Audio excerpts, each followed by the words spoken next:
Hello everyone, it's Monday. What's today, 29th? Yeah, I guess. Monday the 29th. Another week's gone by. Thought you might like to see a little update on what's happened during this past week. As you can see here, well, I've been doing a variety of things again. Some work on the vehicle, but a lot of this stuff. Got these installed. Remember I told you I was going to put these together? I got these installed and dug around through everything, and I believe I have all the Model 8 parts consolidated to this one place now.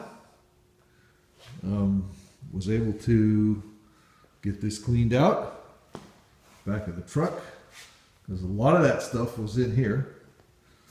I'm going to be putting that in real shortly, or figuring out where that goes. That's why I left that there. And been enjoying using a few of my tools so far. You notice I got the vise installed finally. I did that on the base of it so that I could bring the base out far enough to enable something in the vise to go past the face of the bench. So like I said, I've been using a few of my new tools and old tools as well, and making a few things. Made the soft jaws for the vise, using the brake over there and the shear and whatever else. Also, I've been working on the battery box in the truck and a few other things too. The e-brake battery box in the truck, I did some modification on that. It used to stick up above the floor 1.5 inches, and then it had a flange bent over on it. It's over here on the bench right now. See, this is what I cut off of the top of that box to make the battery that I'm going to use work better. You know, I don't remember. I probably built this thing 15 years ago, this battery box. And I don't remember if I had a battery size in mind, or I just built the box to kind of, you know, work in the area that I had available. But when I started looking for a battery, I was having problems. You see the way that battery's sitting in there. That's not what I originally intended. I don't know. I really didn't intend anything, I guess. But anyway, when you get a battery that's got a decent electrical rating on it, it's kind of big for that box. And that battery would turn sideways and almost go in there. In fact, I got another battery. It's a tiny bit smaller than that with lower electrical ratings. This is a Group 75. The other one I think is a special, like a lawnmower, you know, riding tractor, that kind of thing. It's a interstate, a smaller, a little bit smaller physical shape than this one. This is a Delco, and it's got nice ratings on it, 700 cold cranking amps, and I think 650 or something, just cranking amps, something like that. It's a little bit, it's a dual terminal, dual post. It's got the top and sides. So what I've got one on order now that's essentially the same battery without the top posts, so it'll be a little lower. I don't want it up any higher than necessary. You know, I don't want seat springs to be able to come into contact. I'll probably make a little cover to go over the top of the battery, just so that can't happen. But at any rate, this is what I got figured out here. You notice I have these terminals in here. I just put those in last night. See the through terminals? They look the same on the other side of the box. So you don't have a hole with a grommet where air is going to come into the cab from outside. This will actually seal it off. So, and I also have cables ordered, that like a welding cable, a red and a black welding cable that I can make my own battery cables out of. I have to order the terminals yet, but I need to talk to someone in tech support to find out exactly the right terminal to use for a side post, a side terminal battery. But at any rate, that got done, and I have more cables ordered for my e-brake, because I wanted to modify what I originally had set up for that too.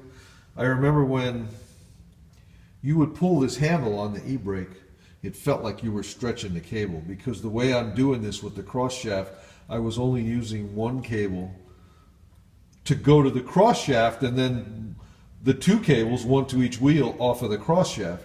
Well, it seems like you're stretching that one cable when you in this operation. So what I did is I ordered a pair of cables that I can use between the handle here and the cross shaft. So I have to wait for those to show up.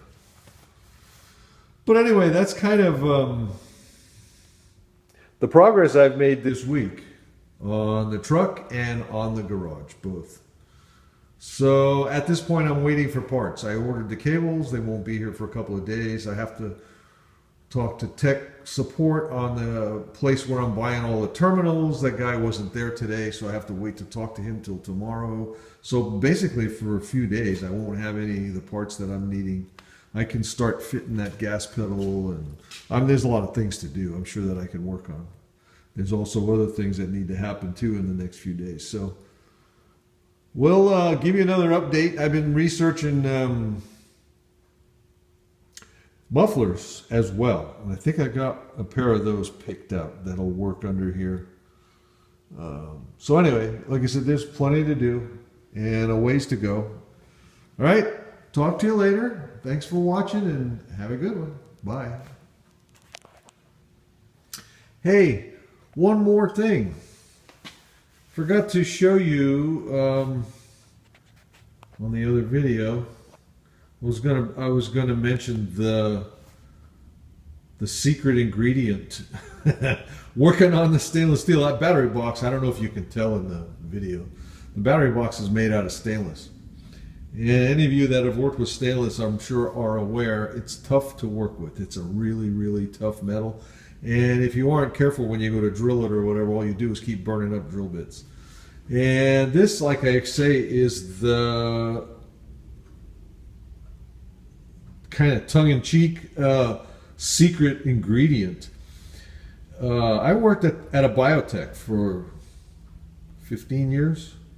And like any other lab environment, a ton of stainless around there. And you very quickly learn what I just said about trying to drill this stuff. As an electrician, you try and drill the stainless to mount outlets and things like that. And if you don't know what you're doing, like I say, all you end up doing is burning up drill bits and wasting your time trying to make a hole in the stainless. These guys would be around from time to time that work on that stuff, that manufacture it, you know, fabricate it and install it, because it's almost always custom. You get into any of the lab environments, and a lot of that stuff is custom made, like you would in a restaurant. And I got to talking to one of them one day, and and what kind of drill bits do you guys use, and what do you use for cutting fluid and whatever else? And the guy kind of looked at me and laughed. He goes, "We use ordinary drill bit. You just don't go fast. You trigger the drill so that it doesn't come up to speed, the drill motor. So it doesn't come up to speed, go really slow. And what we use for cutting fluid is lard. And so that's what this is.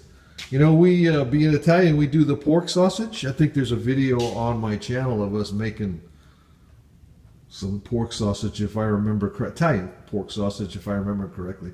Well, when you cut the pork and stuff to, you know, get ready to grind it, you end up with fat, and all you got to do is cook the fat down, render it essentially, and this is what you end up with. You end up with lard. So we made a couple of containers.